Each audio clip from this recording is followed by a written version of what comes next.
సోమవారం శివునికి పూజలు చేస్తుంటారు అక్కచెల్లెళ్ళు.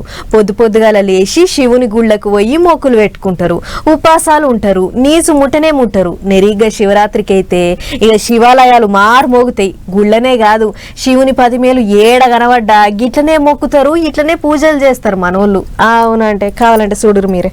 ఆగిన కాడల్లా అయ్యగారిని పిలుసుడు, పూలు జల్లుడు, పూజలు చేసుడు, మొక్కులు పెట్టుడు, కోరికలు కోరుడు గిట్టుంది ఆదిలాబాద్ జిల్లాల. చెన్నైకేంచి పాట్నా వరకు పెద్ద శివలింగం పతివని పట్టకపోతుంటే ఆదిలాబాద్ జిల్లాలో ఆగిన కాడల్లా పూజలే పూజలు. అంత భక్తి మరి శివుడు అంటే మనోళ్లకు. सहस्रलिंगम इसका नाम है।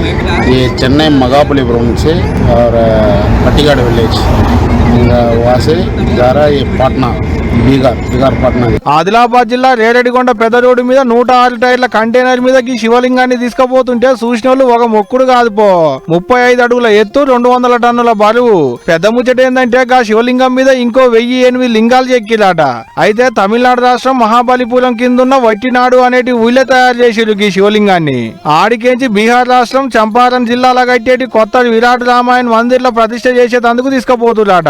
అట్టిప్పుడు ఆదిలాబాద్ జిల్లా వరకు వచ్చింది అన్నట్టు. ఇప్పటికే ఓ 15 వద్దులైందట బయలుల్లి. ఇంకో 20 రోజులలో తావుకు చేరుకుంటాం అనుకొస్తుండు డ్రైవర్ అన్న. గంత పెద్ద శివలింగాన్ని చూసి ఒక మురిపేం కాదు పో అక్కడి భక్తులది. ఇగేటు అక్కడికి పోయి దర్శనం చేసుకోలేము అనుకున్నట్టు కావచ్చు. అందుకనే కనపడ్డ కాడల్లా గీ తిరిగి మొక్కులు పెట్టుకుంటున్నారు అన్నట్టు పబ్లిక్.